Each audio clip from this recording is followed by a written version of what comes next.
is here with Dan Coleman on Rock On Radio. You got it, baby.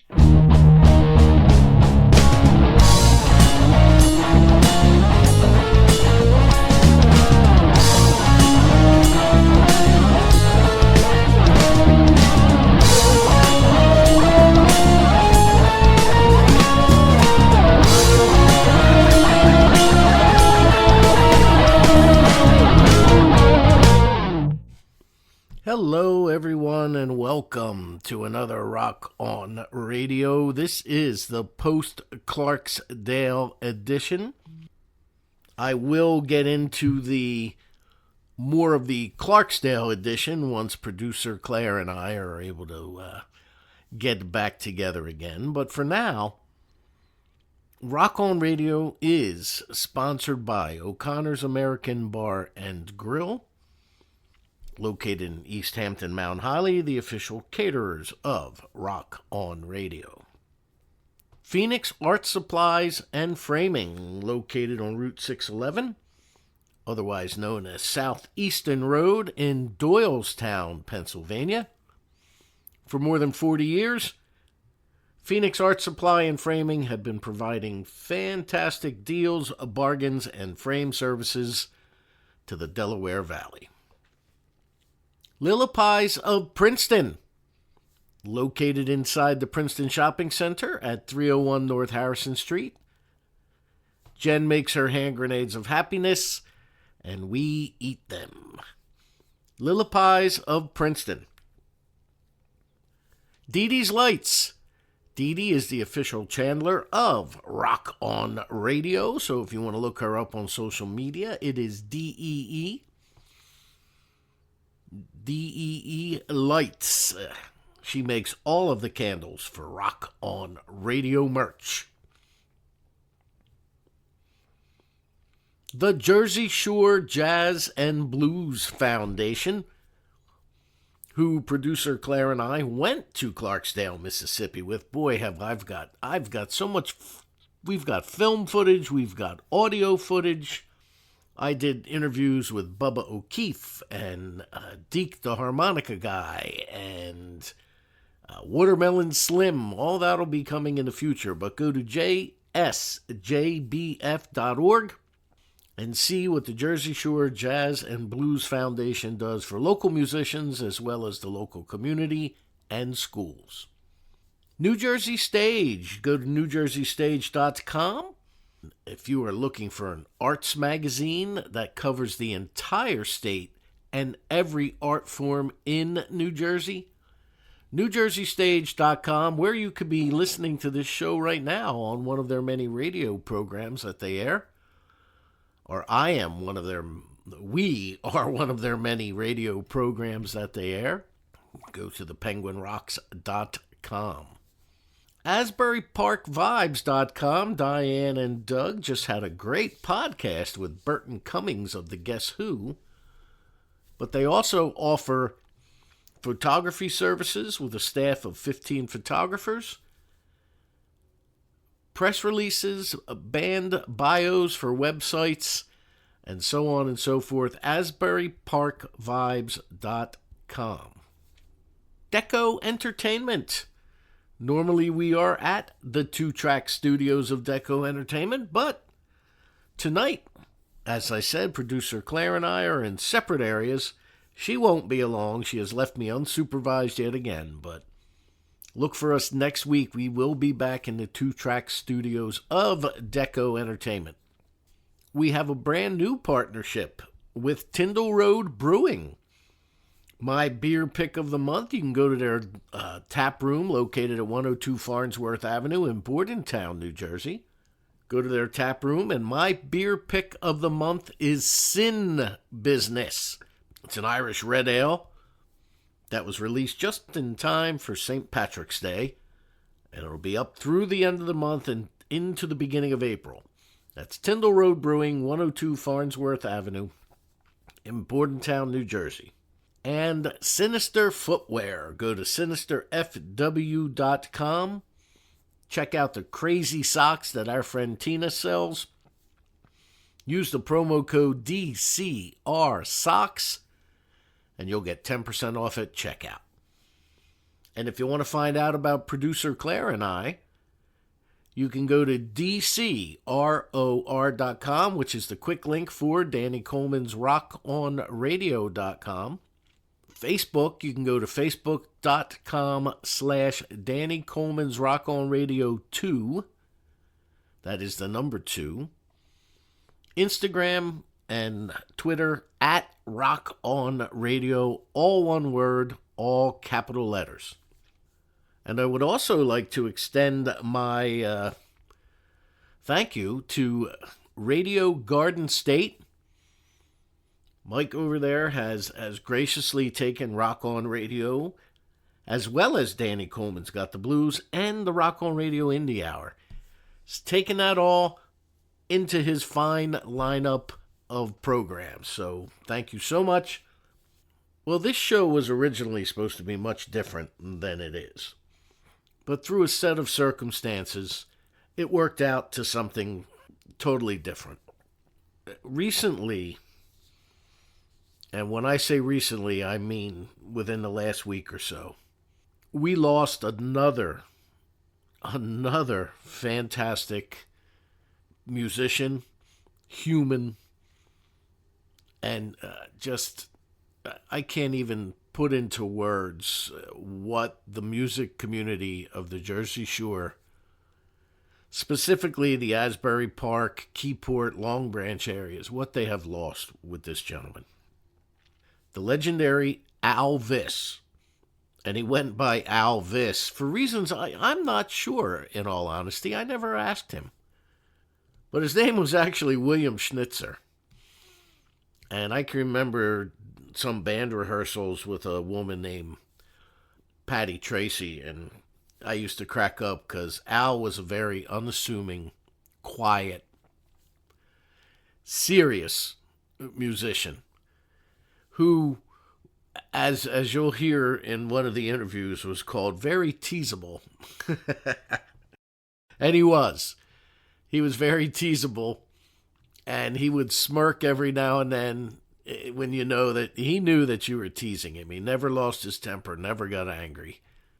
I can remember Patty always saying, "Schnitzer!" And for whatever reason, he would just look at her, and we would all crack up.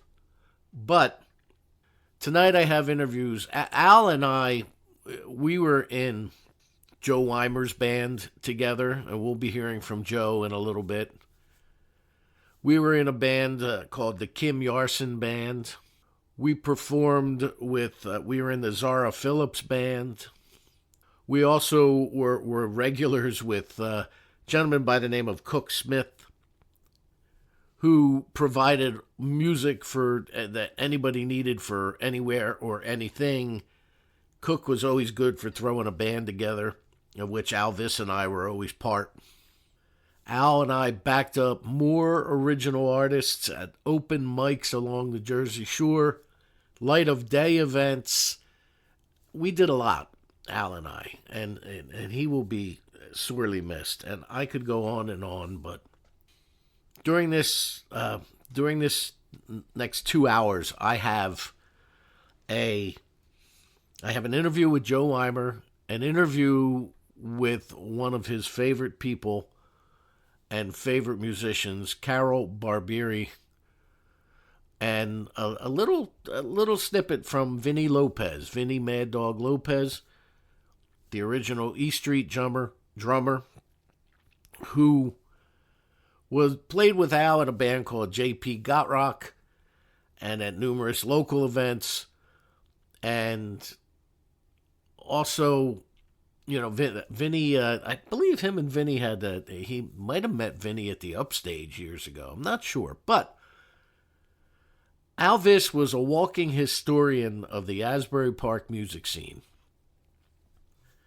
There's a particular story he used to tell me about the Roof of the Stone Pony, trying to shoot a music video up there, and it didn't go well. And I can't remember it per se, but he was full of those kind of stories. And there's a bar that used to be in Asbury Park called the Saint, and how it used to be Mrs. T's, and the Quack Quack, and all these bars that no longer exist, but were a huge part of the music scene during Asbury Park's glory days of the 1970s and early 80s, and before Asbury kind of fell apart and then was revitalized over the last 20 years.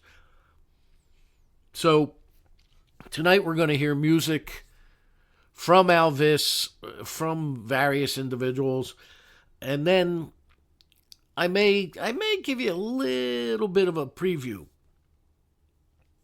about Clarksdale, Mississippi. But before we do all that, see, Al recorded with everybody. Al played with everybody and anybody. He was always prepared, always so thorough. He did put out an album years back called Road Construction. And actually, here's the title track of that record. Here's Elvis with Road Construction.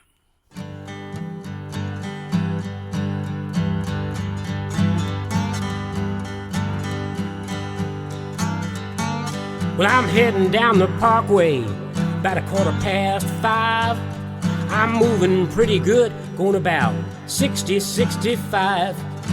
Just as I pass the tolls down at 117, there's a pile of red staring right back at me. Every time I try to get home to you, I hit road construction. Road construction. I hit road construction. Every time I try to get home to you, I hit road construction. So I turn around and cut over to Route 18. Figure I'll catch Route 34 down past Aberdeen. But I'm halfway down a freehold, my engine burning hot. The road in front of me just turned into a parking lot. Every time I try to get home to you, I hit road construction.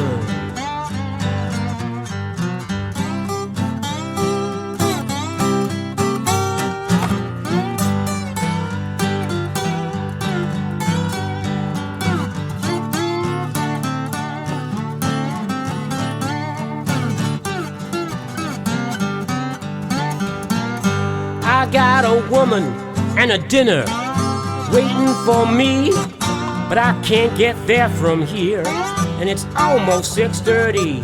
So I keep on moving backwards and going back and forth. To try to get south, I just keep heading north. So now I'm over on Route 35, and I'm hitting all the lights. It's been a long day, but it'll be a longer night. I made it down through Red Bank, so I think I'm home free. There's a man with a yellow sign in front of me. Every time I try to get home to you, I hit road construction. Road construction.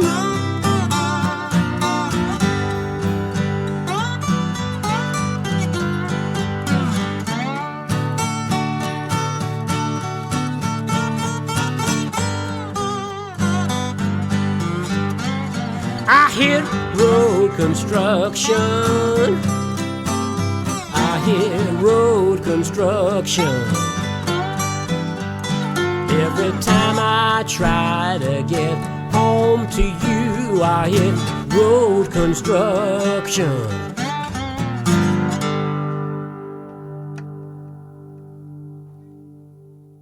There you go, Elvis with Road Construction. Once again from the album of the same name, here on Rock On Radio. Now, as you're only going to hear from a smattering of several people. I forgot to mention at the beginning of the show that Bobby D'Onofrio, his good friend and guitar buddy, also contributed to this, and we'll be hearing from Bobby in a little bit. But one of Elvis's favorite people on the Jersey Shore music scene was this woman. Her name is Carol Barbieri. And her and Al they became fast friends. And Carol's here. She's going to recount some of her favorite Alvis memories and some of the things that made him so special. So here's Carol Barbieri talking about the late, great Alvis. With me now, I have Carol Barbieri. Is it Barbieri or Barbieri? How do you pronounce it, Carol? All these years I've always said Barbieri. I say like beer in the bar, Barbieri. Barbieri, there you go. Okay. Which is funny as long as I've known you, right? Yeah, it happens. Right? Well, you were one of Alvis's favorite people. Aw, thank you. And I know that only because I know he never turned down an opportunity to share a stage with you, or to frequent one of the open mics that you hosted throughout the Monmouth County area, or to glowingly speak of you. And I know that Al and yourself are very close. So, as I said to you, I think on the Facebook post, who the heck's going to straighten his collar now that he's gone, you know? Yes. It was so cute. Al used to come into my open mics, and his collar would always be disheveled. So the mother in me would just fix it. I'd say, Al, fix your collar. You know, he'd go, oh, okay. And then he got this little twinkle in his eye. He would come in, and we all got the feeling that he was deliberately messing up the collar. It wasn't it always messed up. He would like kind of just deliberately do it so that I'd run over there and fix his collar, and you know, he'd have that little grin on his face, like he knew what he was doing. Like, and some of the other girls would come over and like help me, you know. So cute. It's so cute. And by the way, I ditto with Al. He was one of my favorite people, and whenever he asked me to play, he used to run the Mother's Day show at Espresso Joe's on Mother's Day Sunday, and he knew that Mother's Day was very important to me because I was adopted and I searched so long to find my birth mother, and he tried to include me in that event whenever he could. And I did quite a number of them for him, and it was just so much fun. He just always had such a great vibe in the room. It was friendly and warm, and he always picked these musicians that worked perfectly together. Most of the time at the end of the night, we had everybody up on stage singing, you know, or the end of the day. It was like an afternoon thing. I just loved him. As a person and as a musician, he was such a great, not easy to find an acoustic lead player. And Al was one of those people who could put acoustic guitar in his hand and do a nice, clean, just a great improvised part. I always trusted him. I never had to worry about him. Didn't even have to look at him. I would just go into the part where he was going to do a little lead solo and know that he was just going to nail it. Just a pleasure. You are 1,000% correct about that. Right? There were, as I was saying to you prior to us having this conversation, Al and I did time in a lot of different bands together, and we backed up a lot of people at different open mics and various light of day events years back. And Al was always one of those people that you never knew what Al was thinking. Like you kind of said that thing about that little smirk or that little smile on his face. There were times I would bust his chops and he would look at me like, yeah, you got me. But he would never crack a smile, and he would never get mad. He used to just kind of chuckle a little bit, you know? Yeah. I just had so much fun with him. That's the word that comes to mind. I just had so much fun with him. He was a pleasure to have as a friend, as a person, and of course as a musician. Excuse me. Um, I just enjoyed him. I enjoyed him so much, and we worked on a couple things together. Of course, Where Have All the Flowers Gone? I think I told the story about that. How I had it was just a freaky thing. I had just met Al.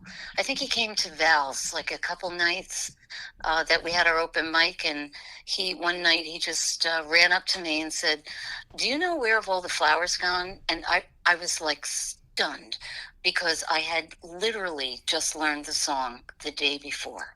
He wanted to perform it that night. And I said, Al, here's how I do it. And if you want to do it with me, let's go. And we went up on stage and performed it like we had rehearsed it for a month. Just fell right in. So when I did an EP of cover songs, I knew I had to have him on that recording. And all the other songs on the CD, or the EP rather, I was the main vocal on every song. But when it came to Where Have All the Flowers Gone, I learned it in a different key so I could give him the lead vocal, because he had such a passion when he sang that song. Like it really made him sad. And you'll hear the emotion in his voice when he sang that song. And then, of course, he did this, just this beautiful lead part. We had Bunker Strout on mandolin, and they recorded their parts at different times, but it was a perfect blend. Like it was just perfect. So I was so happy I got to do that with him. And again, it was an acoustic lead, so that's why I asked him to bring his acoustic when he recorded, because I knew he was just going to nail it. Well, and Al was one of those rare acoustic guitar players who used nylon strings a lot to give it a Yes. totally different sound and a totally different vibe, I guess is the cliche word to use when it came to things like that. Yeah, I forgot about that. He used to bring a nylon string guitar really early on when I first met him, and do all this lead stuff and like bend those strings back. But then he stopped bringing that guitar for some reason.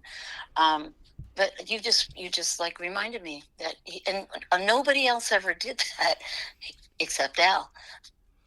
But Yeah, he. that's Al. Yeah, exactly. There were so Hmm. many things that Al did that not a lot of other people did. And there's so many things he did that also went very much unnoticed. Al, he was, he was the king of the Irish goodbye. Al would float in, do what he had to do, jam a little bit, and then like 20 minutes later, you're like, "Where's Alvis?" Oh, I think he left. Yeah, so, uh, Yes. but anything he did while he was there and when he did it 1,000%. Yeah. There was no, he took every bit of music, whether it was his or someone else's, whether it was backing somebody at an open mic or doing a full couple-hour gig. He took every bit of that as serious as if it Yes. was his own. Yep. And he was, I want to say, sought after, but he never had to be sought after because Al was always around. Mm-hmm. Yep. Yeah, you're right. I used to think to myself when he was playing, even if he was just at my open mic playing a lead for somebody, how focused he was. Like in that moment, he was 100% in that moment.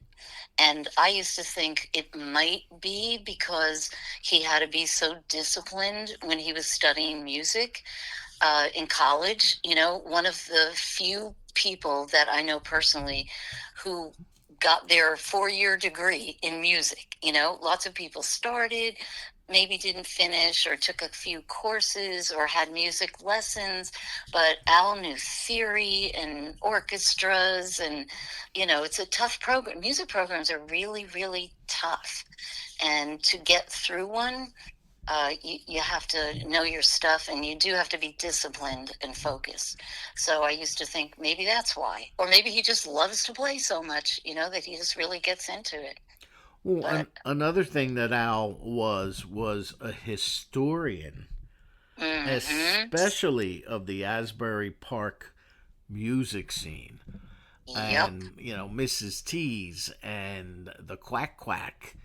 And hmm I remember when he told me about the gig, and I can't remember the story as Al would tell it, but I remember about the time he was talking about playing on the roof of the Stone Pony, and yeah, I didn't hear that one. well, Okay, so what? How did that happen? it was something about they were trying to shoot a music video or take some footage, and they snuck onto the roof of the Stone Pony, and they were promptly removed.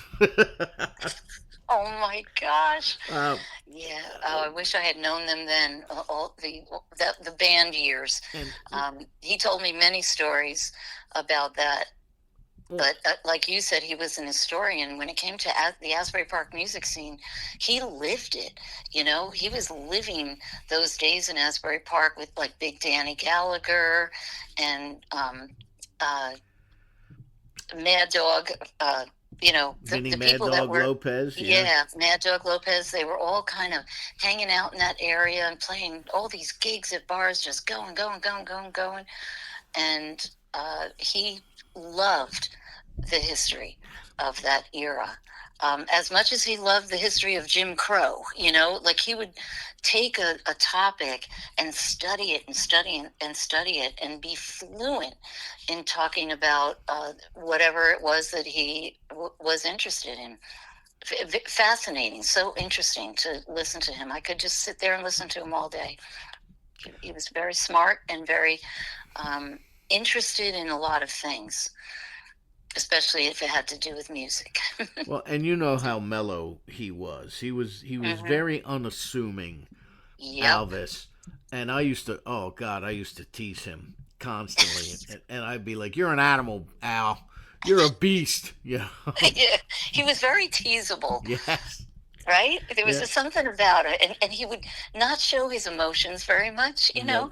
He would kind of, like you were saying before, he wouldn't really crack up. You had to really get him to crack up. Yeah, But you I did. just loved him. Yeah, I can't tell you how much I'm going to miss him. I just feel this really big empty void, and Yeah. he was humble too. He was very humble. I don't think he really knew just how good he was. He was always, it seemed to me, striving to get even better. And play a lot and play with different people. He would organize these groups, like put a project together. As a matter of fact, the happiest I ever saw Al was when he was just starting a new project, a recording project, or something with his friend. I think it was Mike, the gentleman who I think ran the same practice day with him. Okay. Was it Mike? I think they would, start talking about a project, and like the wheels would be turning and he'd be going, and then when things were stagnant, he would seem to me like, well, what's the next project? What am I going to work on next? What am I going to do? Always writing songs and thinking of themes to write about. Very He was just the quintessential musician, I guess is how I would describe him. He only made those around him better.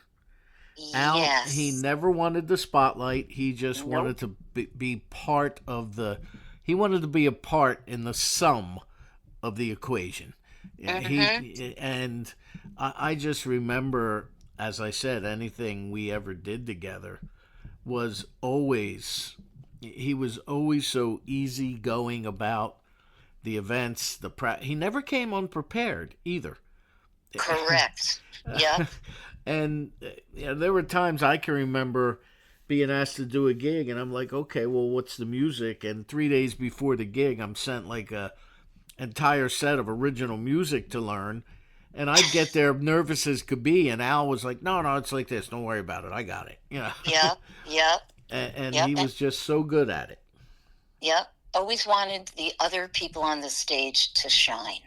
Yes, he did. That's a very Yep. good way. That's a very good synopsis of that, Mm-hmm. Carol. Yep. Al just he just fit in, and he Yeah. did it so perfectly. And I mean, everybody makes mistake, but he was always so flawless. And Yes. he just kind of, he would come in, be set up, ready to go, do the gig, and then kind of breeze out. It was just so, Yes. everything was on such an even keel, a level Yep. plane with Al. And his, his presence is going to be, I mean, I can't, it's funny when he showed up at the Christmas show, we were in the middle, we were on air, and he showed up, and I'm not even shy. I'm not even going to shy away from admitting it, but I almost cried because I hadn't seen him in Oh. so long, and I Oh. knew that he wasn't doing real well, physically. But to see him make the effort to come to the radio show, I remember that very first time. I don't know if I think you were with him when he said to me, I got a couple people I want to bring in and talk about this thing we're doing, and I'm like, okay. Yeah. And Yeah, I think I was part of that. yeah, and he showed up with like a 52 passenger bus. I had so many people in that studio. Ah, yes.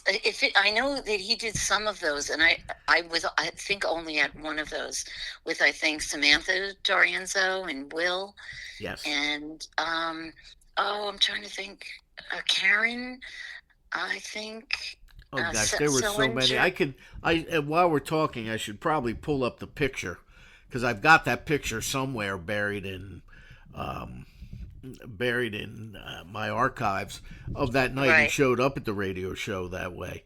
Yeah. And there were just there had to be 15 of us, and Yep. I'm like, Al, what are you doing to me? I don't have that many microphones, and it's not that big a Uh, room. yeah. Yeah. But he's Yep. like, That oh, it'll be was. fine. Yeah. Yep. That was fun. That was so much fun. I just enjoyed spending time with him, and listening to all his stories and all of his interesting, fun facts.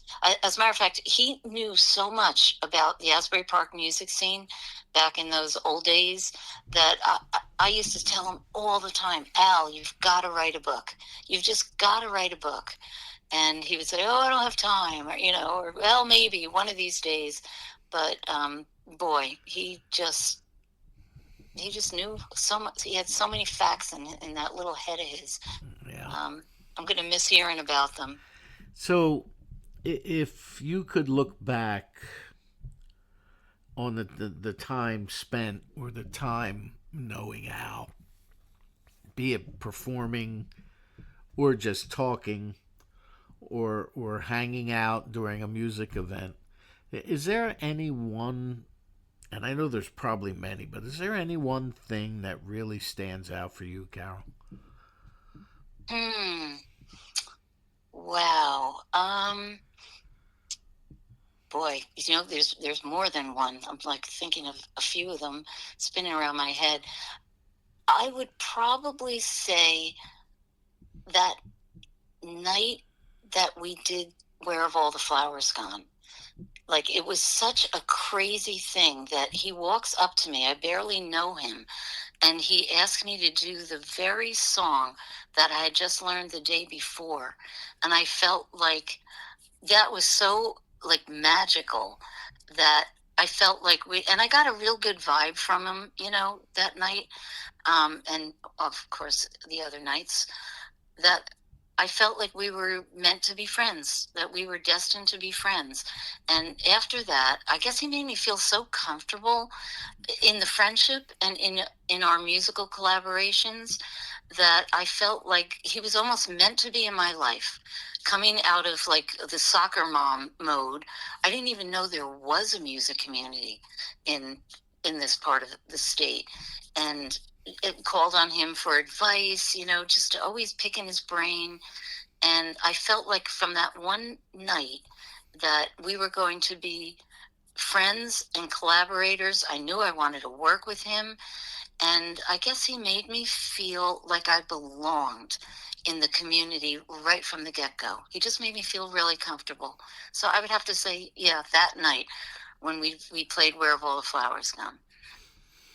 Al had that knack of Yes. making you feel welcome.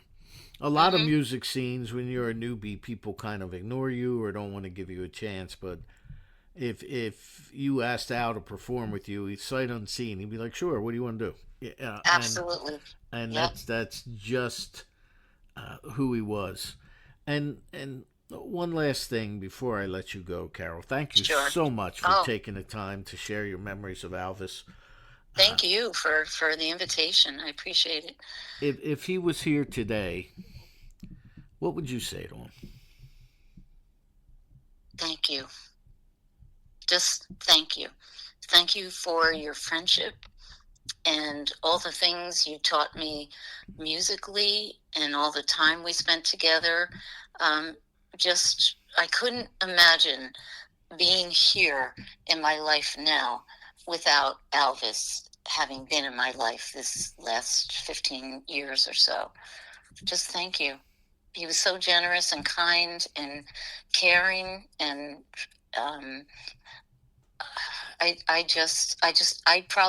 maybe I wouldn't even be in this music community without his support and friendship.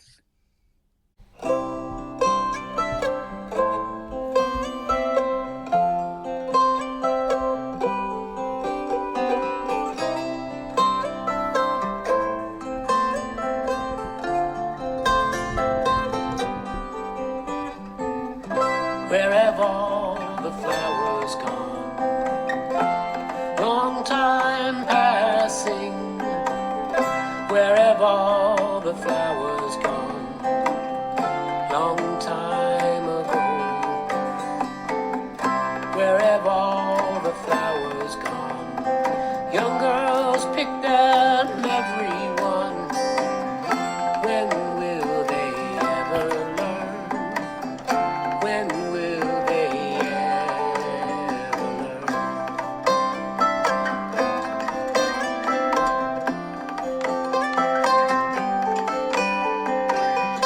Where have all the young girls gone?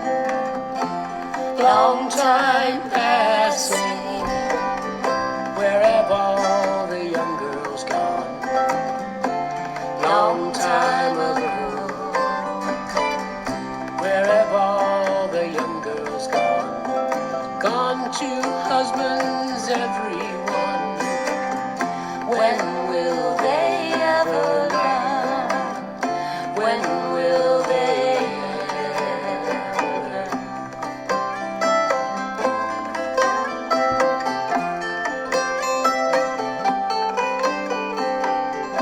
Where have all the husbands gone?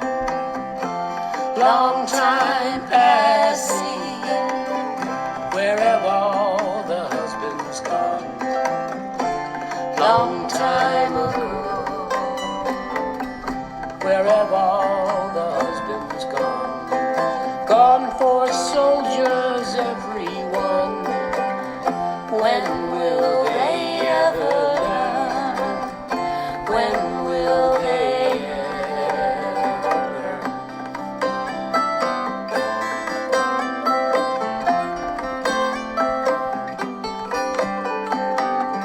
Where have all the soldiers gone?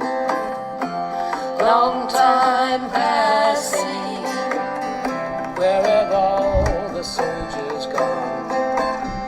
Long time ago. Where have all the soldiers gone? Gone to graveyards, everyone. When will they ever learn?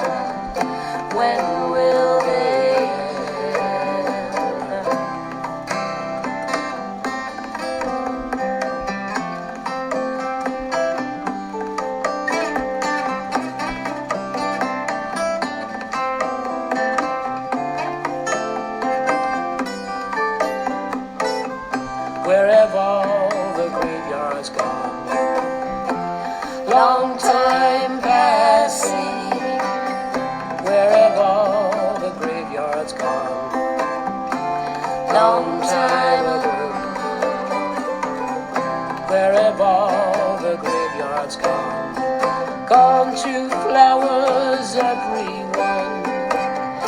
When will they ever learn?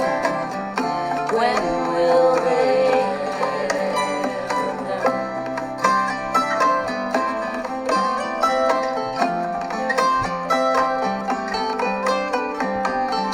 Where have all the flowers gone? Long time passing. Where have all the flowers gone? Long time ago.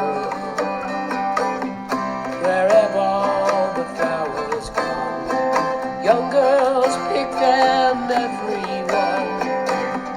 When will we ever learn?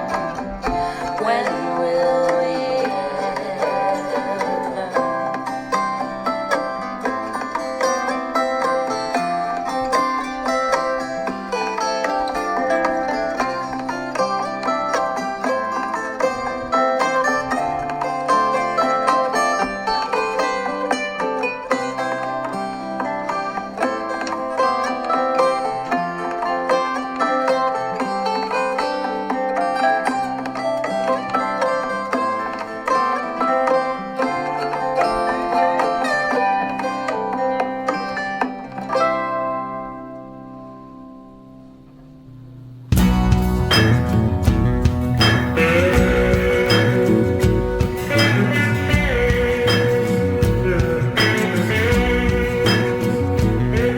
My name is Living Justice, and I come into this life 27 years ago on the darkest sugar night.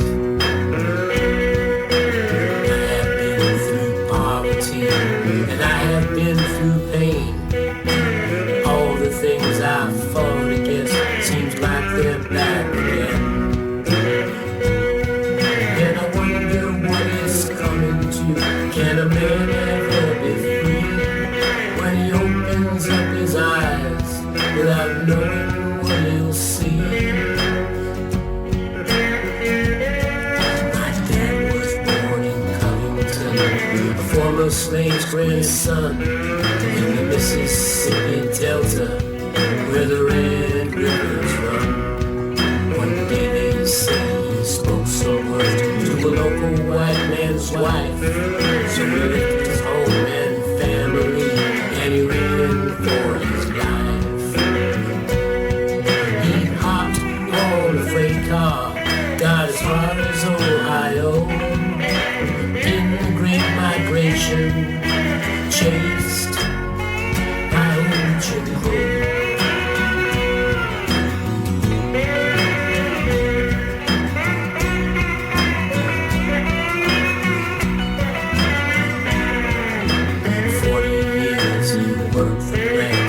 Give us all a life, sent us off to college, so we'd never live in strife. I studied hard and I passed the bar, settled down with my family, bought a home and raised 2 kids to be all they could be. I look around, I see injustice everywhere, from the hate on people's faces to the hatred in the air. Out on the city streets, my son can't run free without worrying about getting stopped and searched by the police. The system's neglected, buildings and building walls. My kids can't learn sitting in the cold with textbooks that are 10 years old.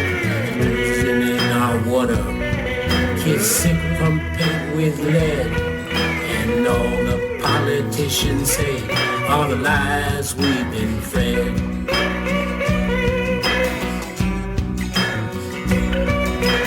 And I can't help thinking, soon we all must go. Find a better life, chased Jim Crow.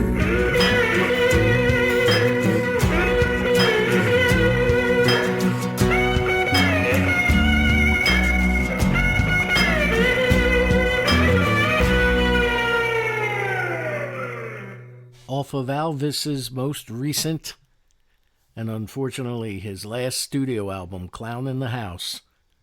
That was New Jim Crow Blues. And of course, Where Have All the Flowers Gone?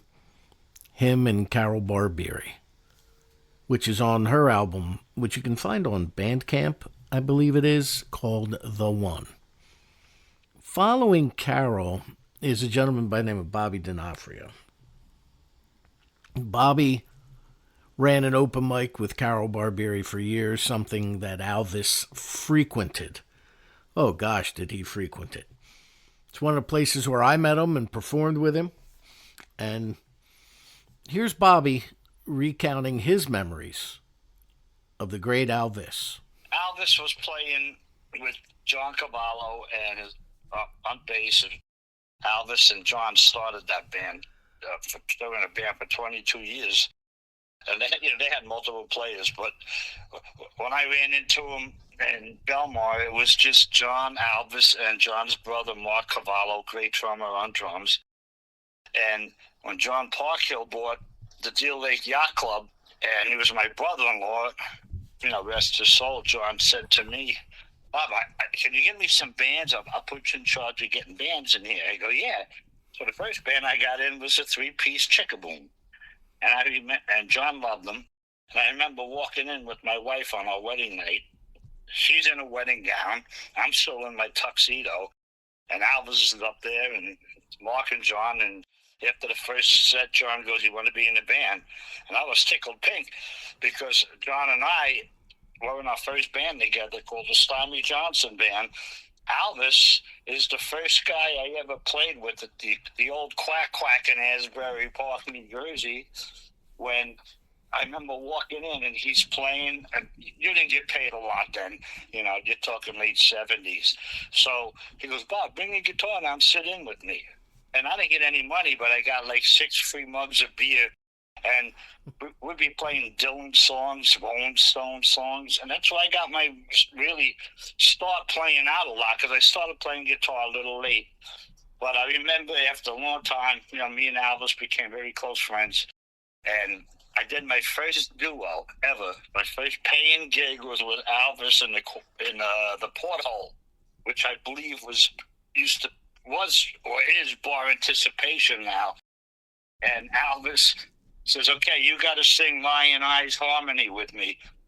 So my dad was a musician. So it was 79 it was. I went home and I go, "Dad, I got to sing Lion Eyes. I never sang out in public. That's a tough harmony." So my dad helped me with it. But I still remember sitting next to Elvis to this day. The closer we got to that song on the set list, the more I started sweating.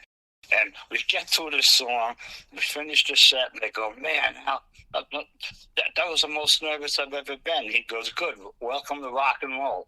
So he helped me break the ice, and then the rest was history after that. I got to play with him at Mine and Carol's open mic. He would show up a lot. And right before he passed away, I believe 3 weeks before that, he would always come out and see the Me and Bobby D band with me, Kelly Dawn, Ben Camuso, and who am I missing here? And Kelly's husband, Barry. And I would walk up to him while he was sitting down because, Danny, he had a little health problems. He couldn't move around too much. But, he got by. When I put a guitar around his neck, I would walk up to him with my wireless guitar and just put it around his neck. I go, "Get up there and play a couple of songs." And Al would say, "What are you doing?" And I said, "Doesn't matter. You probably know it anyway," because the guy had a photogenic memory with music. He was a walking jukebox. And that's what I loved about that guy. He could play anything. And him and I always got along real well, like he did with everybody else. Musically, forget about it. Everybody loved playing with him because it was just a great guitar player, had a degree from Rutgers. I remember when he got past the exams, and he showed me this one guitar. I guess it would be one of the exams he had to do, or some kind of a jazz progression run. And he goes, "I messed it up the first time, but I nailed it the second time." And I remember saying, "Elvis, it would probably take me 2 weeks just to learn it, let alone play it." But he was a great guitar player. I loved playing with him. everybody did when I was my first band, my real first band, Nightwing. I believe he was with Timmy Cusack in Stage Fright. I think Chris Spiewak was with them too. And we used to play, God, I can't even think of the name of the clubs in Red Bank. It's not even there anymore. But we would split gigs. We would do 2 sets. They would do 2 sets. So, yeah, I had a lot of interaction with Elvis. And then when I found out he passed away on Facebook, I wasn't too happy when I heard that. That really broke my heart deeply. Because I just saw him, 3 weeks prior, and he was playing my guitar. It's sad when you lose a good friend. You know that. I know. And a common thread in these interviews I've been doing for this show has been that no matter who he played with or for, the common threads are that he seemed to know every song in the universe. You never had to worry about him, not knowing something. And the other thing is that he was always so welcoming and encouraging. Carol said that. Joe Weimer said that. Vinny alluded to that. It's just that, he was Elvis. Remember that I was telling a story in the opening of the program. Remember that those couple of rehearsals we did at Patty Tracy's house? Right. When she would look at him and go, "Schnitzel." Yes. And we would just start cracking up because he would just sit there like, She still did that. She just told me the other day. She goes, "Bob, remember I always want to go Schnitzel." I go, "Yes, I do." So, oh man. Well, and through people such as that and the open mics that you and Carol ran and Cook and Carol and I've been fortunate enough to meet people such as all of you.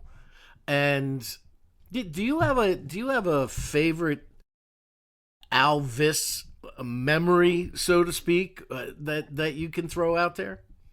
Well, I guess my favorite memory was the one I told you. I started playing them with the Quack Quack, and I believe Gary Talent from Springsteen's band, the bass player. I don't know if his brother's name was Charlie Talent, but he would come down with his bass. Cook Smith would come down once in a while, I believe, too. I can't remember who would come in with with his bongos. So yeah, I guess when I really first met Elvis and we started jamming together at the Quack Quack, there was a lot of playing with him in Chickaboom. There was a lot of funny memories. But yeah, to me, the best memory was the first memory where I started playing with him, because he showed me a lot on the guitar, and he was never he never got frustrated showing you. If I said, "Hey, Al, can you show me this thing?" "Yeah, you go to this chord and go to this chord." He was quick with that. And yeah, I guess my favorite memory of Elvis, I mean, that would be my favorite one is when I first met him and started jamming with him in the Quack Quack in the late 70s. And the other one was going back to what you were talking about. He knew everybody's song. One time we were in Park Hills with Chickaboom. It was John Cavallo, Mark Cavallo, me, Elvis, and Pat Clean on keyboards. And somebody in the audience yells out, "Hey, play Black Sabbath." And I can't remember the name of the song, but Elvis just starts going, and then John Cavallo turns around and looks at me, "Do you know that?" And I go, "You're not going to believe this, but I learned this last night just for the heck of it." I go, "Yeah, I know it." So we do the whole song. After the set, I go up to Al. I go, "When was the last time you did that song?" He goes, "Oh, about 30 years ago." I go, "How could you remember the lyrics and the lead and everything to that?" I goes, "If I don't play a song for 5 years, I got to be learning." So his memory was phenomenal in music. It just was. The stuff he would do would just blow my mind. It's like on the same page of Billy Peixoto, who plays with College Entry, played a lot with Rest Her Soul, Beth Ann Clayton. He plays with everybody, Larry Evans. But if you put those two together, you would never stump them in 8 hours. You couldn't stump those two. They just had photogenic memory with music. And that's why he was always. I can't tell you how many stories of that whole area, Asbury Park history, Long Branch, Keyport, whatever it might be. Alvis seemed to know a little bit about everything that went on down the Jersey Shore during its heyday back in the 70s and early 80s.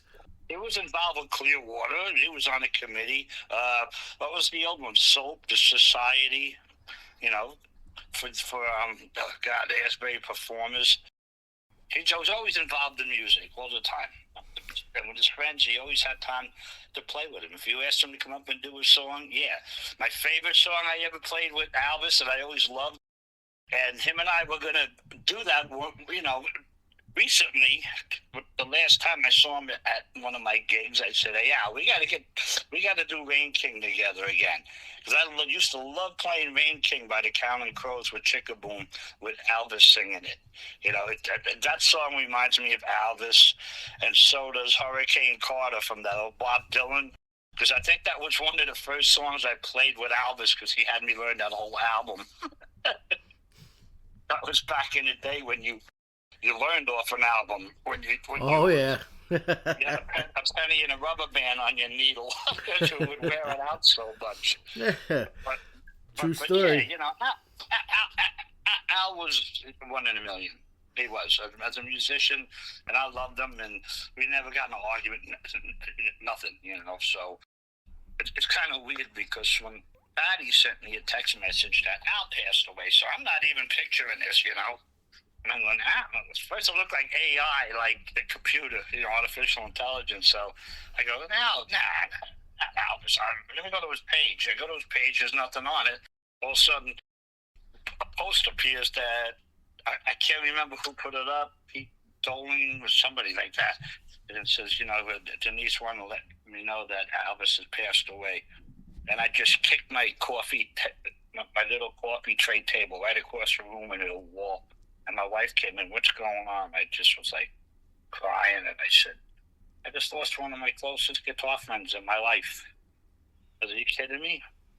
So it was very sad, and you know as well as I know that the older we get, people are going to continue their journey somewhere else, That's the sad part of it. You lose, like you said to me before, you lose so many friends sometimes in 1 week that it's mind-boggling. Yeah, they seem to come in bunches, that's for sure. Now, I asked this question of your good friend Carol Barbieri, and I'm going to ask you too, because the two of you ran that open mic, and I went to all of them. I went to Molly McGuire's, I went to Patrick's, I started out going to Val's with Cook and Carol. I asked Carol this simple question, Bobby. If Alvis was here, what would you say to him? What I always said to him, I would put my arm around him, because he was a Democrat. I'm independent. I love that. I don't care what your political affiliation is in music. If I'm a friend, you all would be my friend. I would walk up to him, put my arm around him, and I'd go, "That's my favorite Republican doing," and give him a kiss on the cheek, and he would just laugh. But if I saw Alvis right now, I would say, what song you want to do? Because it was, even if I didn't see him for 2, 3, 4 weeks, 5 weeks, a month, 2 months, it didn't matter. Because when we saw each other, it was like two brothers seeing each other again. Right. I didn't hang with Alvis, but I've known him since the 70s. You're talking 50 years almost. That's a long time, half a century knowing someone. There was always a bond. There was never any disagreements. And it was, if I saw Alvis, if he came back in spirit form, I would say, "Can you hold the guitar? Because if you can, let's do a song right now before you leave." Yeah. Yeah, he was very important, as we're finding out, all the tributes on social media and from the various people I've spoken with. He was a very important piece of the Asbury Park and Jersey Shore music scene. That's right. And if anybody deserves a bench on the boardwalk, it would be him too. That was the first thought that popped into my head. That he needs one of them plaques on the bench. Yeah, and Patty Tracy said the same thing, because Patty played a lot of stuff with Elvis too. Because Patty's my sister-in-law. I didn't know that. Oh yeah, Patty's husband's my wife's brother. Okay.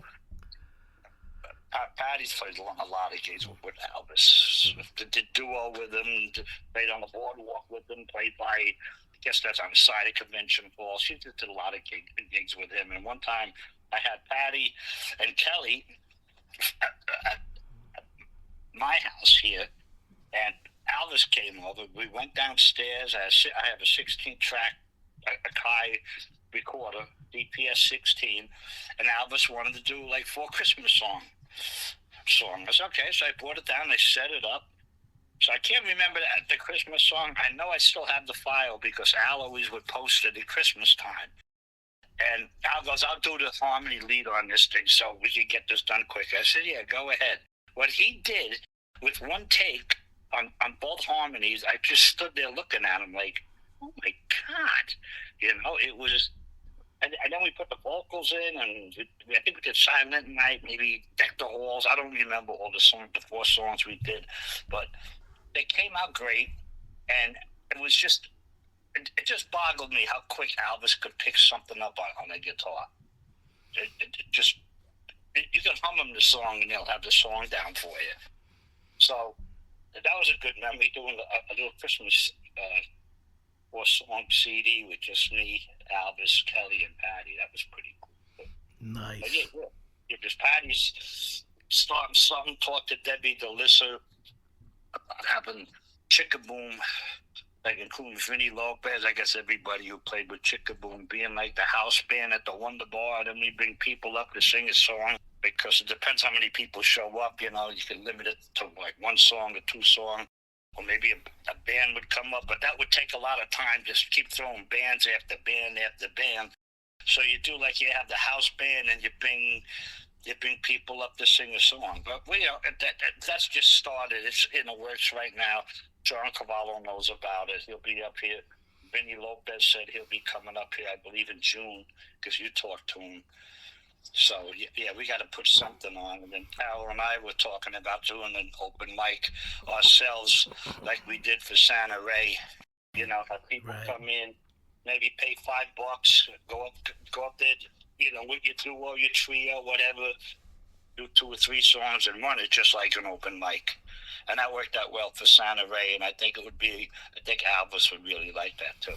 Well, if whatever you're putting together, please, Bobby, make sure Patty knows. And if I think of it, I'll reach out to her as well. But please keep me informed so that I can either be there or be a part of it, whatever you guys need. Of course, you'll be. I'll keep you updated. And Patty, of course, Patty will know. She's my sister-in-law. Right. I'll be seeing her tomorrow night anyway because we have to go to my mother-in-law's 98th birthday party. Whoa! She still works out too. She has like a physical therapist come over. No kidding. Good for her. Good for her, Bobby. She's a tough cookie, I'll tell you that. Before I let you go, what Bobby D? What do you have? Me and Bobby D. You have anything? Any duos or the band coming up? What do you have? Well, me and Bobby D band, we're playing tomorrow night at Afternoon Point Pleasant, but I won't be there. Rob Dye is sitting in for me, and I thank him for that because I couldn't turn down my mother-in-law's birthday party. It's 98 years old, and if I blew that off for a gig, and something happened, then it would just bug me. So Rob Dye's filling in for me, and then April 12th we're playing at McCann's in Belmont. I think from 8 o'clock to 11 p.m. on April 12th. And then after that, we have a webpage, meandbobbyD.com, if anybody wants to go look. And we play at the Point Pleasant area, Toms River area, outdoor parties. Yeah, we got a good schedule coming up. But if people want to know, they can just go to meandbobbyD.com, and it has the event calendar and everything. Okay. So, all right. Well, I'm going to wrap it up, Bobby. And thank you so much, man, for your thoughts on Elvis. I look forward to seeing you again, man. It's been a while. yeah. And you want to play a song from me? The Elvis, do the Common Crows song, Rain King. I'm sorry, which one? The one by Counting Crows called Rain King. Okay. Because that was the song him and I were going to do in the very near future together. I was going to have Dawn learning on bass and Ben learning on drums. That song always reminds me of Elvis for some reason, because I used to love doing it with Chickaboom with Elvis singing it. And John sang it too when Elvis wasn't there, but when Elvis was there, he always sang it. Well, if I have it, I will try to find it, and I will definitely. Anything going on, you got it. I'll keep you in a loop. Okay. I know we're supposed to be doing something with Papa John and Jimmy Ferrani at Max's Hot Dogs, believe it or not. I believe it's April 23rd, and Papa wants me and Carol to do a little open mic thing there too, because it'll bring some people in. It'll help Papa and Jimmy out. So we'll see. That's at Max's Hot Dogs on April 23rd. So, I'm sure some people will be doing some songs for Elvis there too. Because that's in the very near future, April 23rd. Yeah, Max is in Long Branch, right? I think it is. Yeah. Okay. The old surf lounge.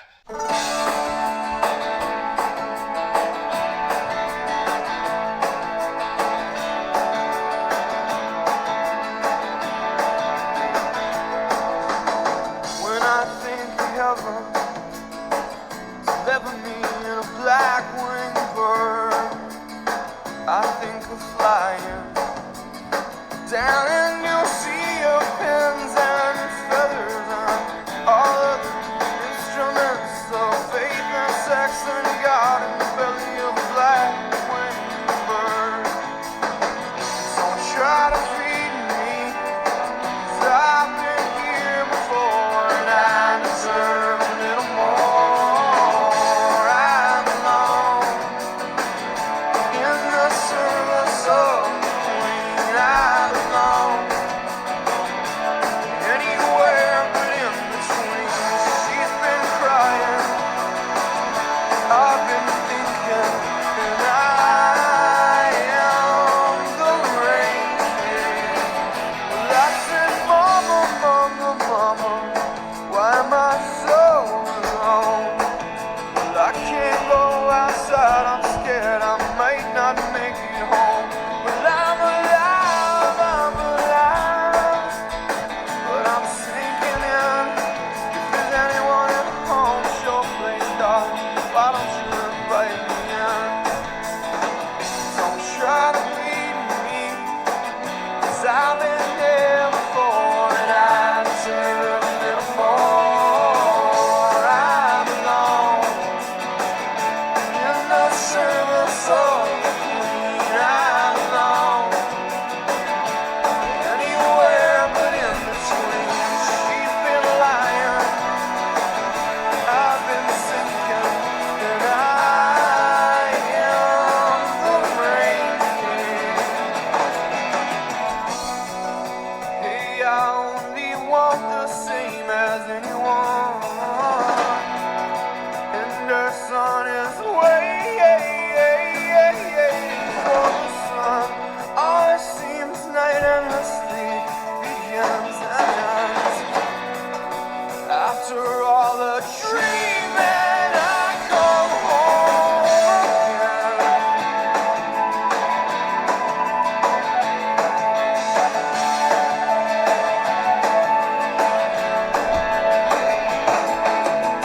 When I think of heaven, never me in a black winged bird. I think of dying, landing down in a field of flame and never render up my body into the burning heart of God in the belly of a black winged bird.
never had that many friends. He was a loner right up till the end. He was only 24 years old when they found him lying face down in the bowl. He was born to a mom and dad in a state home. They never let him walk the streets alone. But although there were people all around, it seems friendship always let Rupert down. The years went by as up Rupert grew. Through his childhood, he found other things to do. Most of the time he was all alone, watching Star Trek reruns in the basement of his home. But one day Rupert met someone who made him feel alright, who promised him he'd never have another lonely night. Right there in the darkness of life's bitter cold, Rupert found a hand he could hold. The years went by and no one ever heard Rupert ever say a public word. He sat quietly on the corner of his block, motionless as the hands of a clock. And all the people knew about Rupert, whose life played out just like an open book. As long as he could grab another dollar, a few more here and there was all it took. Rupert had a secret he never told a soul, to keep inside his head when he grew old. One day he met a friend who cured him from his loneliness, and from then on everything seemed fine with Rupert.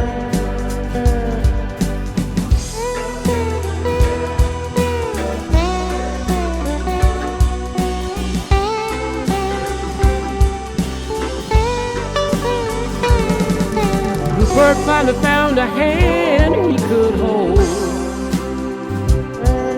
a hand that reached down deep into his soul. He filled a hole in his heart through a hole in his arm, till all his loneliness and pain were gone. One day Rupert's friend let him down. His mother laid him in the cold ground. And all we can ever say about his friend, he was never let down till the very end. Oh, Rupert.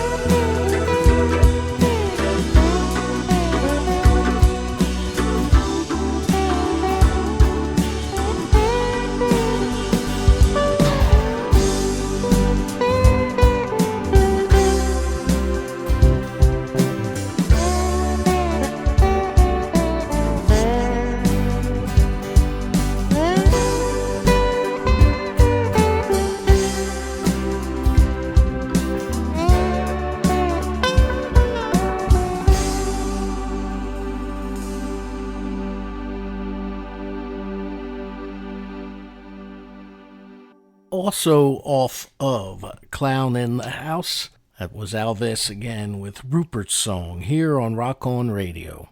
I hope you're enjoying this tribute to Alvis and you hear how so many people thought so highly of him. This next person is a woman by the name of Jo Weimer. Jo needed a guitarist and as a second guitar, but Jo hired Alvis to play guitar and Cook Smith to play bass, and me on the drums. and we had a lot of fun in that band. But to Joe Weimer, Alvis meant a lot more. So here's her recount of her time with Alvis. Didn't pull any punches, and he just made you feel like you were worth something to the music scene. I remember him telling me, because remember Jerry Passion used to say, "Put the guitar down, just shut up and sing. You don't need to play the guitar. There's plenty of people that play guitar." And Al was like, he's like, "Joe, keep playing, because eventually your guitar playing is going to catch up to your vocals." And boy, was he right. He was the only one that believed in me. Just keep playing, Joe. It's going to catch up. And and every time I saw him at your, every time you had me at your Christmas thing or whatever, you invited us and we were able to come, he would say that. He goes, "I told you." He would just say that, "I told you." That's all he would say. And he knew he knew. Were you there when he came to the show this year? Yes. Yeah, you were still there, right? Yeah, I was still there. I sat with him. I gave him a big hug. All he said to me was, "I told you." That's all he said. And you know how he could talk fast, right? "I told you." Because he would talk fast. And he would talk quietly. Right. Really low, but really fast. Right? Yeah. So, yeah. And I remember, I'm not sure if you remember my second Light of Day. Palagrossi asked me they did the Angels, the Blues Angels thing at the Pony, right? Okay. And I had broken my wrist and I couldn't play. I'm not sure if you remember that. And I had Dave Halpern, Gene Boscia. Right.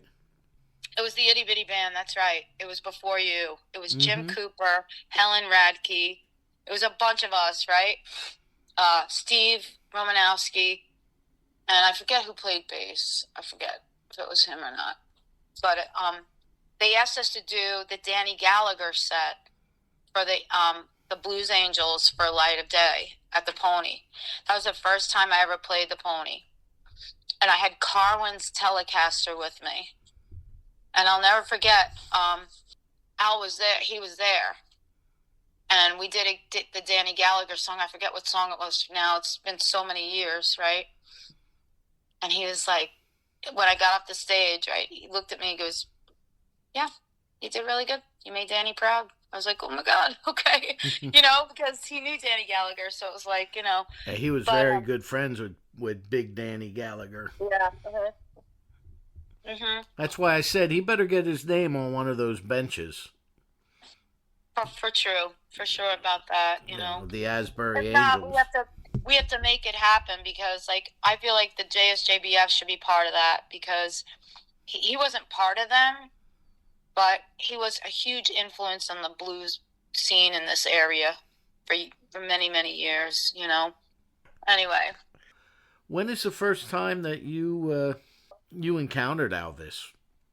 So Cook used to do this thing. I can't remember if it was like Sunday nights, years and years and years ago in the Berkeley Carteret. Right. Do you remember that at all? Yes. Okay.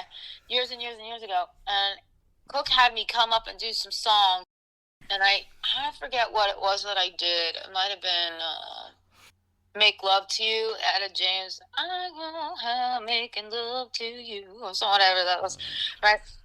And Alvis was there.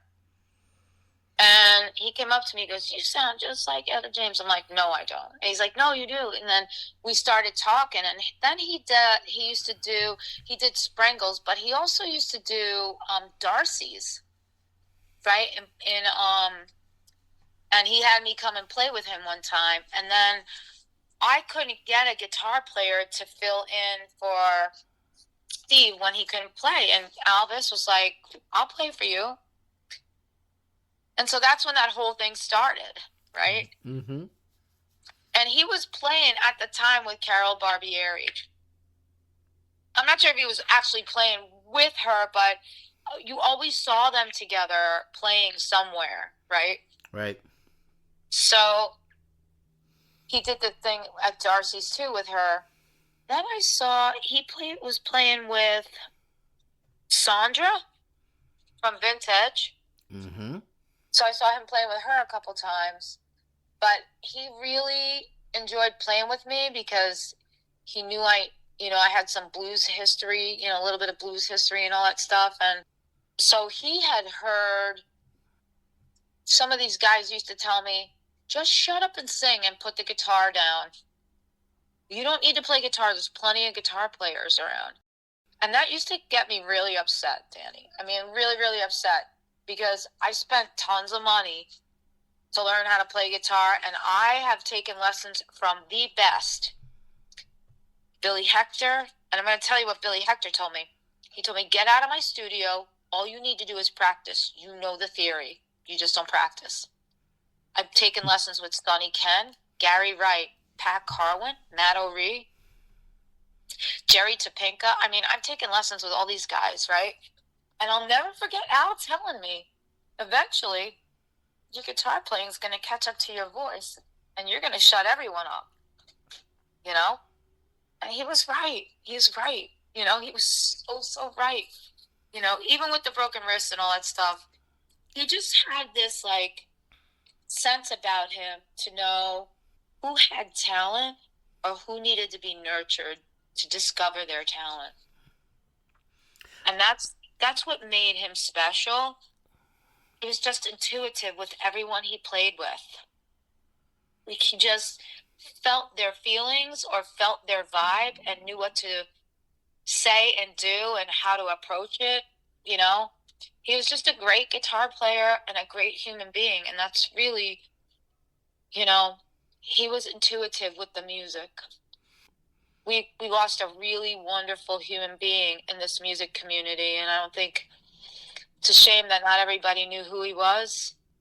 He wasn't a Springsteen, he wasn't a Gary U.S. Bonds, or he wasn't, a He wasn't Southside Johnny, yeah. Yeah, Yep. None of that. Joe Goshecki, none of those guys could put a candle to Elvis because Elvis was so intuitive with each and every one of us. And he was just a great musician that brought out the best in everyone he played with, period. End of story. These other guys, they don't give a crap about any of that. They care about themselves. So when a musician goes above and beyond to make that next musician carry on the torch and feel good about playing their music, he was the one that did that. Yeah, remember, that's why I didn't mind doing those couple of gigs you and I did for him and with him at Sprengels, which wasn't an easy setup. And before that, I had played there with Al and Don, and Mike, and we'd done same practice day a couple times, and I had Scotty Solomon dancing on the bar with his saxophone. I mean, we really tore that place up. I'm not sure if you remember doing that with me too, but yeah, that's what I'm saying. I remember doing a couple of gigs there with you for Al. He had his same practice day, and he did some sort of fundraiser there. And Al was always at the forefront, but yet flew under the radar so much. Mm-hmm. And he was always involved in whatever harebrained scheme Cook Smith came up with for us to do a gig. I'll never forget one time Cook reached out to me. He said, "Hey, you want to do a gig with Al and I tonight at the Saint?" I'm like, "Sure. What are we?" And he's like, he goes, "Do you want to do a gig with Al and I at the Saint?" I said, "Sure. When is it?" He goes, "Tonight. Can you be here in an hour?" That's Cook, right? That's Cook. And I got there, and Al's just shaking his head, and he goes, "I don't know." Here we are. Here we are. Yep. Cook handed me a list of like a half a dozen songs. We were backing up Low Closer. Oh my God, that's a blast from the past. Low. And then because she was opening up for the guy that did the song Magnet and Steel, Walter. Oh gosh, I don't know. You hear it all the time at weddings, but Al would just shake his head, or the countless solstice shows where Al and I played with just about everybody and anybody Yes. some nights, you know. So, yeah. What are you going to miss the most about him, Joe? His motivation, his inspiration, his elevation, his education, all those things. He did all that for all, at least for me. I'm not going to speak for I'm really not going to speak for anyone else, but for me, he was one of those people that just kept keeping on, and made everyone around him take it to the next level, you know? Yeah. And there ain't nobody around here that does that. It's one for all for one, you know? It's not like that anymore. He was the last of the musical gentlemen. Does that make sense? I mean... Yeah.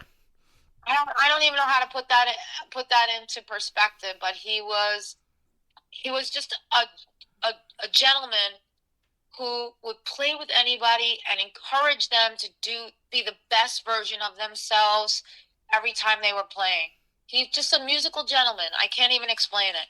There's nobody else like that out there, you know? Coleman, you come kind of close. You do. I'm not going to lie, bro. You come kind of close with that. You inspire and encourage people. You support everyone. He was supportive of... If you look at all those Facebook posts about him, he supported everyone and anything that was musical. He's a musical gentleman. You know, Knights of the Round Musical Table, that was him, you know? He was Arthur. Cook's another one like that. Cook was the Arthur, too, you know? But you don't see too much of him. I don't know what's going on with him, wherever he is. I don't know. You and I have been around 20-plus years, you know? And, you know, I think... we lost a musical gentleman. Yes, we did. It's not too many of those, you know, so he wasn't all caught up in himself. He was caught up in the music. You know what I mean? He was caught up in the music. It's all about the song. Whatever that song was, play it, and play it like a mofo, you know? And he did. He did. I mean, he wasn't afraid. Every note was never wasted. He never wasted a note. No. One of those guys, you know. He's like Carwin. Carwin never wastes a note, you know, but Elvis, they knew each other too, you know. Those guys go back to the Upstage days and Cliff Bloodgood and all that stuff, you know. Yep. Those are the guys that never waste a note. Today, you won't have that, you know, so I feel like we lost a musical gentleman. Knights of the Round Musical Table. We lost... There's not very many men like Elvis out there.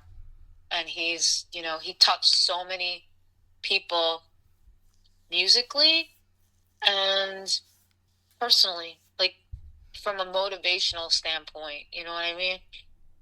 So, yes, I do. Yeah. That's all I got to say. I mean, I don't want to get mushy or nothing, you know, because we're all getting older. And the younger musicians that are coming up the line, they don't know. They just don't know.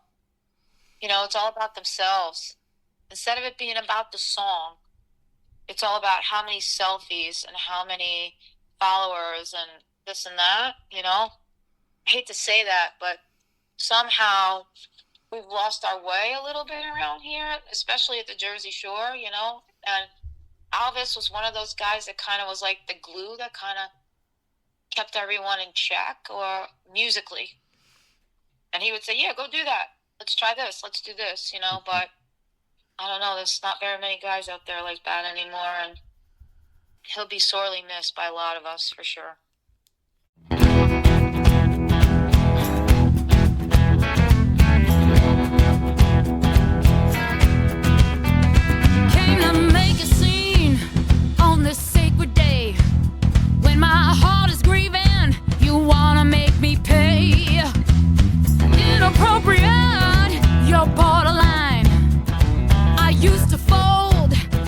Won't go this time. Oh,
let me say it was all my fault.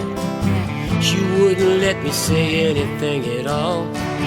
She got up and she walked away and just left me here with nothing left to say. She won't answer my message or take my calls. She just left me staring at these four walls. She won't give me the time of day. She just left me here with nothing left to say. Too many words said with too little thought. Too many fights that should have never been fought. Too little caring and too much crying. There'll be no forgiving. She's not even trying. Someday I'm gonna write it all down. I'm gonna hash it all out. I'm gonna toss it around. And when those words can't get in the way, I'll still be here with nothing left to say.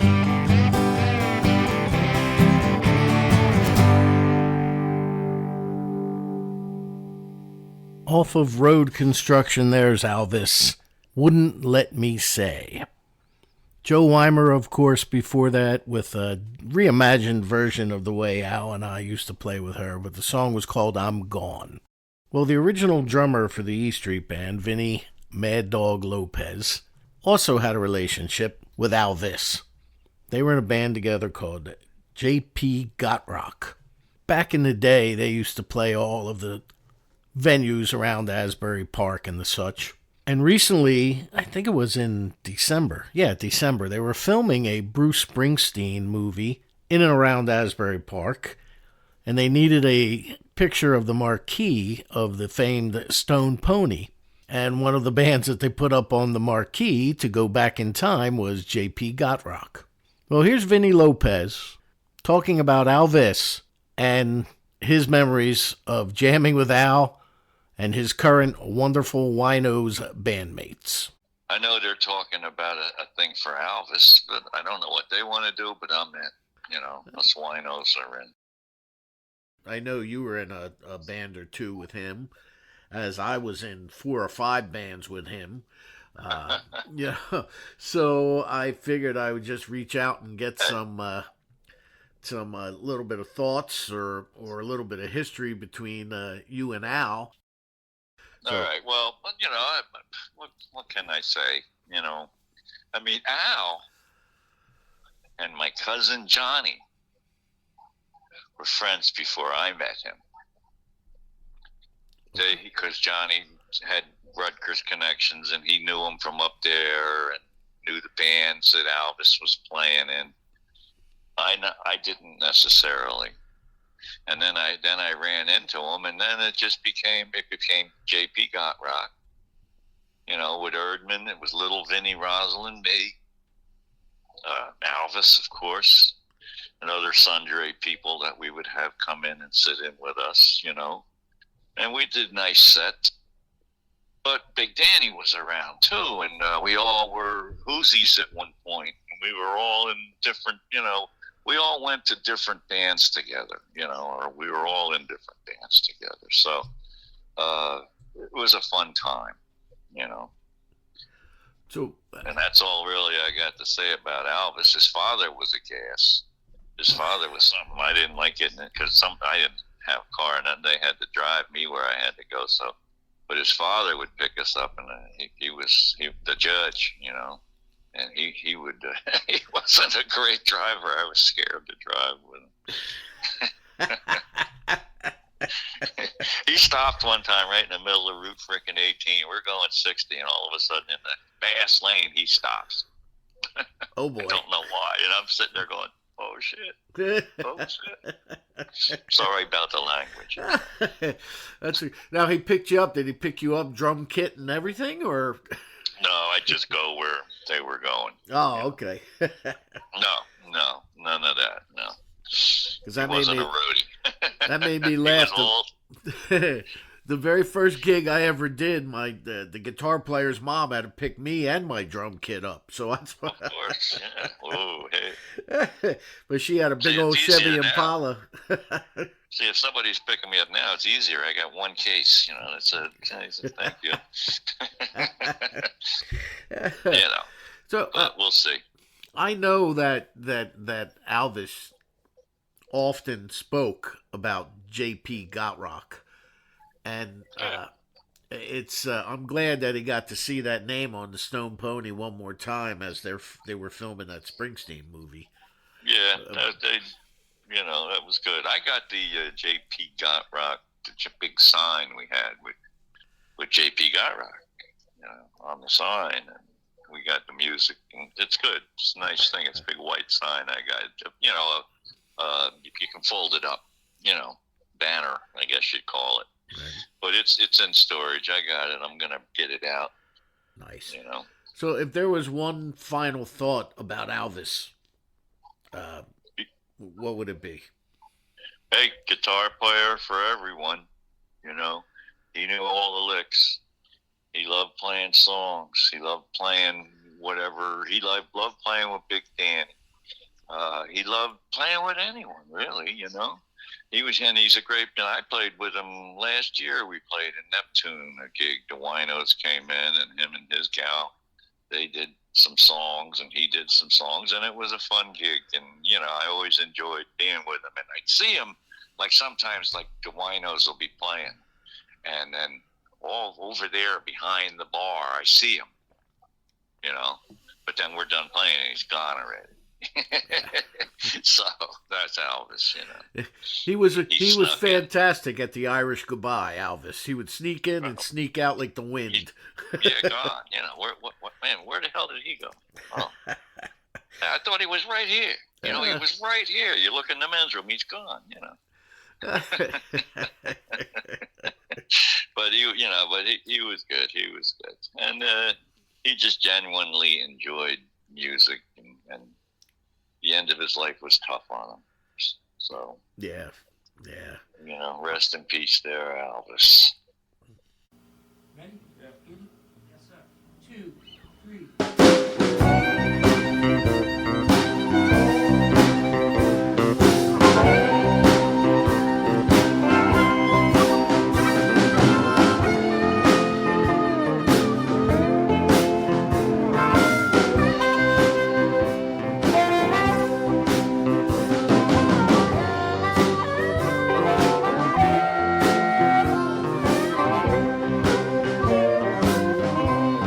Well, it's early Christmas morning. The snow is on the ground. All the kiddies waking up knowing Santa's been around. Oh, Rudolph, Rudolph, where you been last night?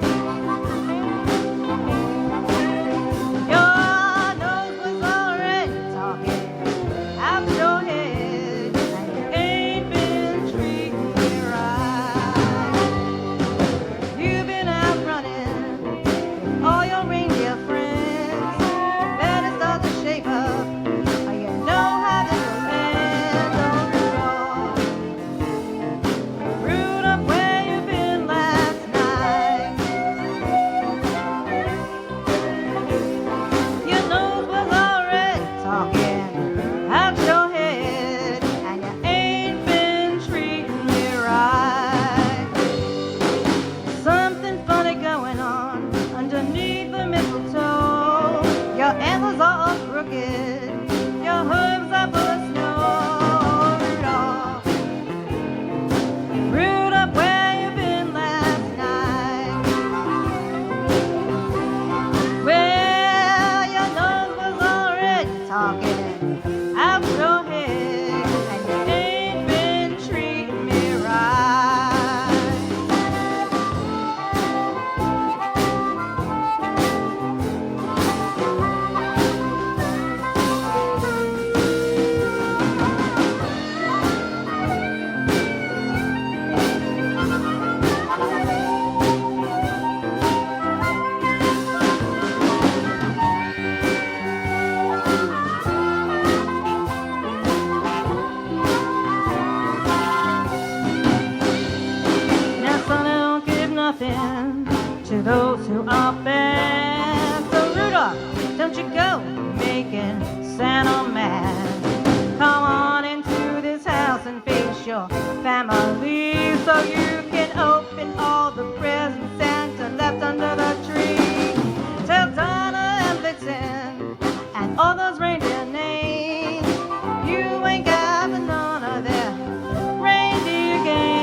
Yet one more person that Alvis and I did gigs with or for, the fantastic Kelly Carvin.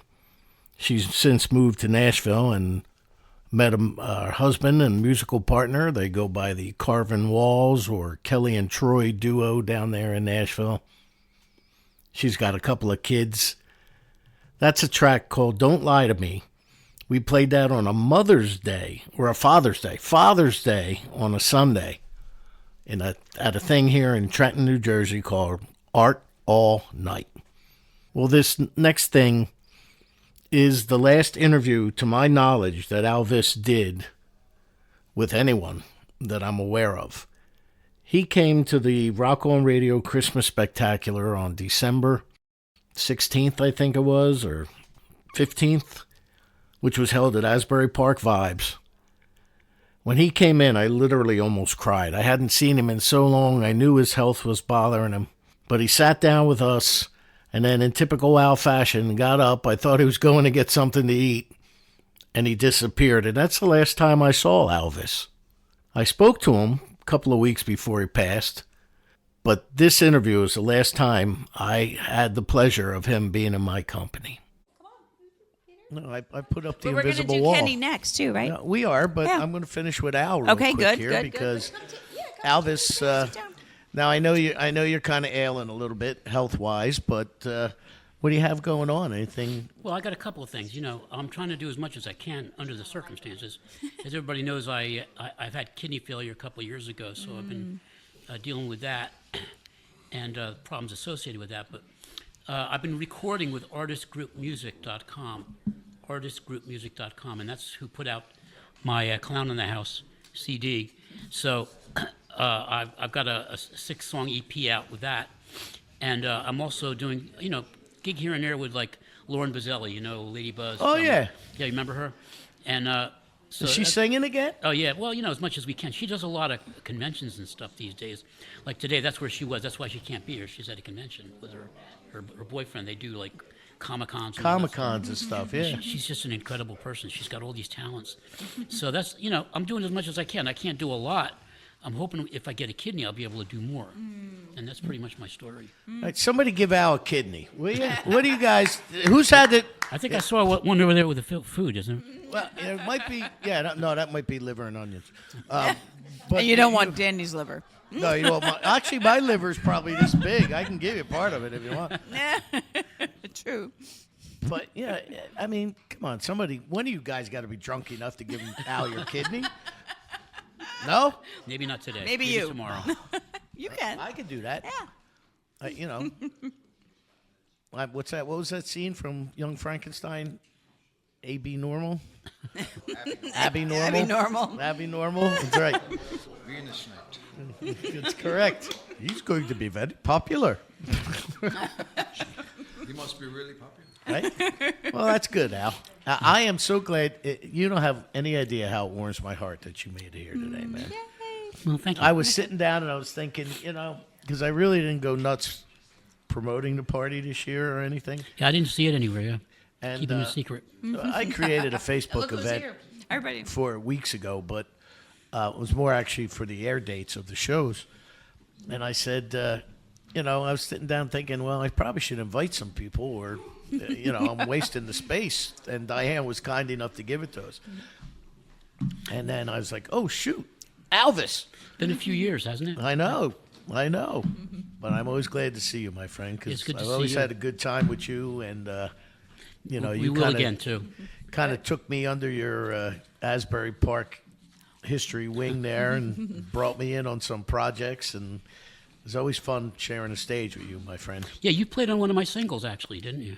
Yeah, the one with Kat. Yeah, Cat The Leaving, yeah. Yep.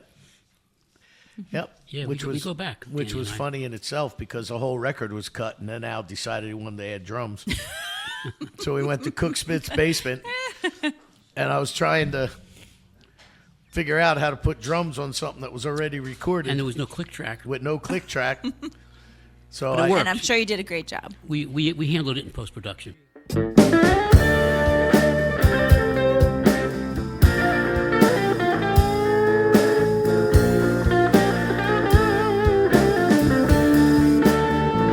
I give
There's Karen Sallow singing Just Gimme the Blues off of Elvis's Clown in the House. Karen also sang on the song before Kelly Carvin's, which was Rudolph Where You Been, which featured Vinny Lopez on the drums. Well, that's my tribute to Elvis, the man, the myth, the legend, as we used to tease him. Thank you so much for tuning in to Rock On Radio. And we realize that although he's gone, he won't be forgotten. Elvis, we love you, man. I wish I could have given you that kidney.